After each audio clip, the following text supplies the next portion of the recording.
Hello दोस्तों, मैं हूं अलका जैन और आज आप सुनेंगे जयशंकर प्रसाद की लिखी कहानी विजया।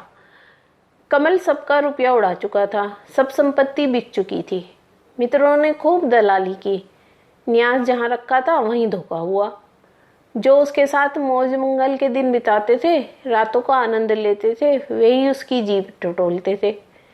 उन्होंने कहीं पर भी कुछ बाकी न छोड़ा। सुख भोग के जितने आविष्कार थे, साधन भर सबका अनुभव लेने का उत्साह ठंडा पड़ चुका था। बच गया था 1 रुपया। युवक को उन्मत्त आनंद लेने की बड़ी चाह थी। वादा विहीन होकर सुख लूटने का अवसर मिला था, सब समाप्त हो गया था। आज वह नदी के किनारे चुपचाप बैठा हुआ उसी की धारा में विलीन हो जाना चाहता था। उस पार किसी की चिता जल रही थी, जो धूसर संध्या के आलोक फैलाना चाहती थी। आकाश में बादल थे, उनके बीच में गोल रुपए के समान चंद्रमा निकलना चाहता था। वृक्षों की हरियाली में गांव के दीप चमकने लगे थे। कमल ने रुपया निकाला। उस 1 रुपये से कोई विनोद न हो सकता था। वह मित्रों के साथ नहीं जा सकता था। उसने सोचा, इसे नदी के जल में विसर्जन कर दूं। साहस न हुआ। वही अंतिम रुपया था।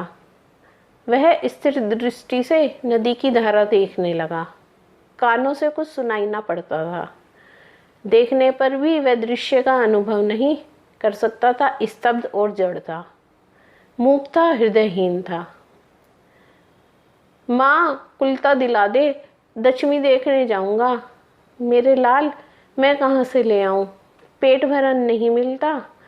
नहीं नहीं, रो मत, मैं ले आऊंगी। पर कैसे ले आऊं? हाँ, उस छलिया ने मेरा सर्वस्व लूटा और कहीं ना रखा। नहीं नहीं, मुझे एक लाल है, कंगाल का अमूल्य लाल। मुझे बहुत है, चलूंगी। जैसे होगा एक कुर्ता खरीदूंगी, उधार लूंगी। दशमी, विजयादशमी के दिन मेरा लाल चीथड़ा पहनकर नहीं रह सकता। पास ही जाते हुए माँ और बेटे की बात कमल के कान में पड़ी। वह उठकर उनके पास गया। उसने कहा, सुंदरी। बाबूजी, आश्चर्य से सुंदरी ने कहा। बालक ने भी स्वर मिलाकर कहा, बाबूजी। कमल ने रुपया देते हुए कहा, सुंदरी, यह 1 ही रुपया बचा है, इसे ले जाओ।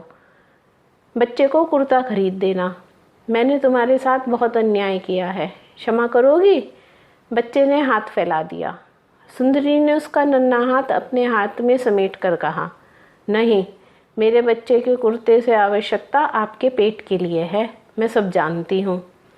मेरा आज अंत होगा, अब मुझे आवश्यकता नहीं।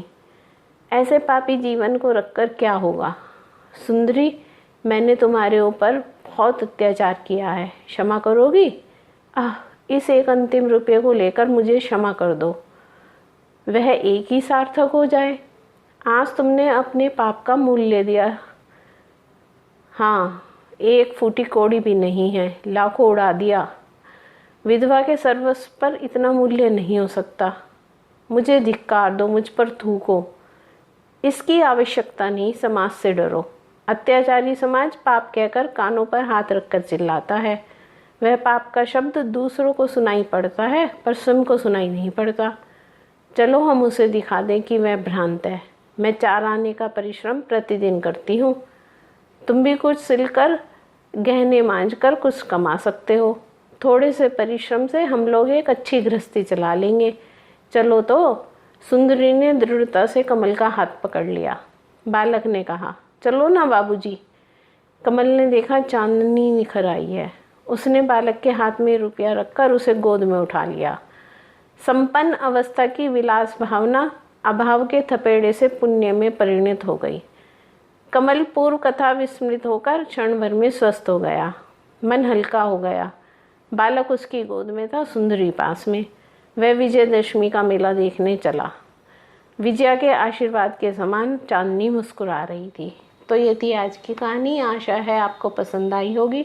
अगर आपको ये पसंद आई हो तो मेरा पॉडकास्ट सुनते रहिए। धन्यवाद।